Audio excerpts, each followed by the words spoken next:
Before dinner, he stopped by the arena. Sure enough, there he saw Mrs. O'Leary sitting in a corner. When she saw him, she barked and came barreling toward him. He thought he was dead, but he had just had enough time to say, "Whoa!" before she pounded him to the ground and started licking his face.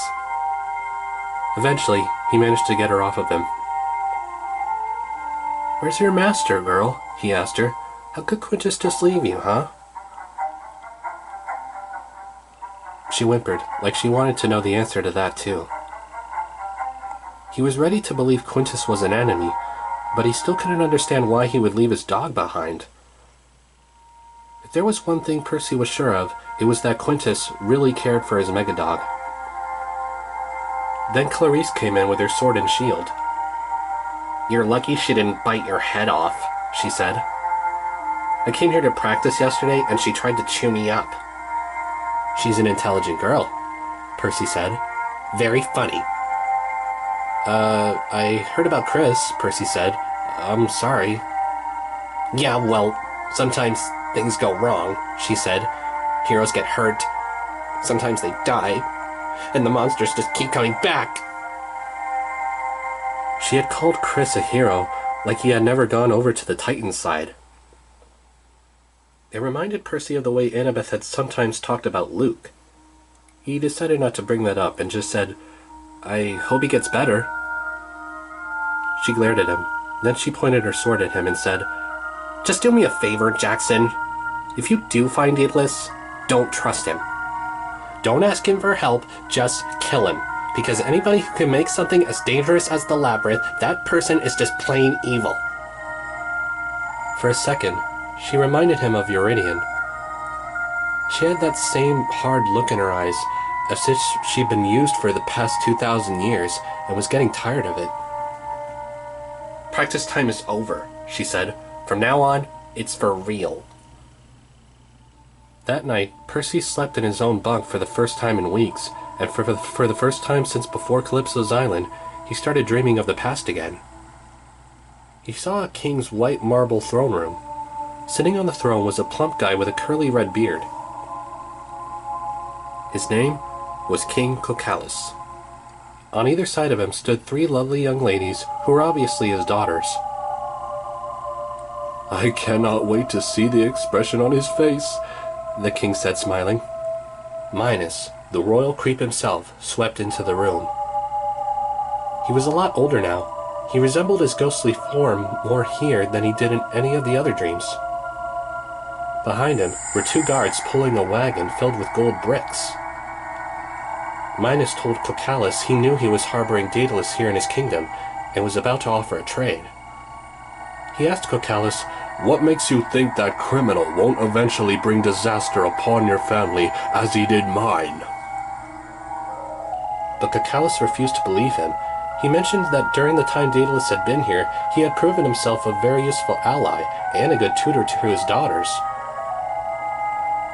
"I've been searching for him for 10 years, Minos said. "You can accept my trade, or risk making enemies with Crete. Believe me, you do not want all of Crete for your enemy." Cocalus started to look scared, and the princesses had noticed. "Very well," said Cocalus. "You shall have your man in chains." Then the oldest daughter, Aleia, spoke in a sweet tone. "Father, at least let us feast our guest first. And perhaps some nice treatments after such a long, tiring journey? Perhaps a nice warm bath and fresh clothes? I would be honored to draw the bath myself." "Yes, father," said the youngest sister. "It's only fair," said the middle sister. "I suppose that wouldn't be amiss," Minos said, so the princess trio led Minos to the bathhouse. They averted their eyes as the king undressed and climbed in. There was nothing to see anyway, since he was pretty old. And hairy. And wrinkly. And flabby. Yep, totally nothing to see there. Aleia came forward and she held a tiny silver ball. She dropped it in the water, and the ball sprouted bronze threads that began wrapping around the king like a cocoon. "What are you think you're doing?" Minos demanded. "Daedalus has been kind to us, your majesty," Aleia said. We do not like you threatening him any more than we like you threatening our father. Then you can tell him I will haunt him even after death, Minos growled. If there's any justice in the underworld, my soul won't haunt him for eternity. Then the cocoon of bronze seemed to shrink, and clouds of dust poured out from the sides. Minos was gone. The princesses went to tell Daedalus what they had done. Daedalus told him that he would take the blame and convince the girls to keep their mouths shut. If word gets out, Daedalus said, then the kingdom may never trust any of you or your father again. I cannot ruin your futures like that, my dears.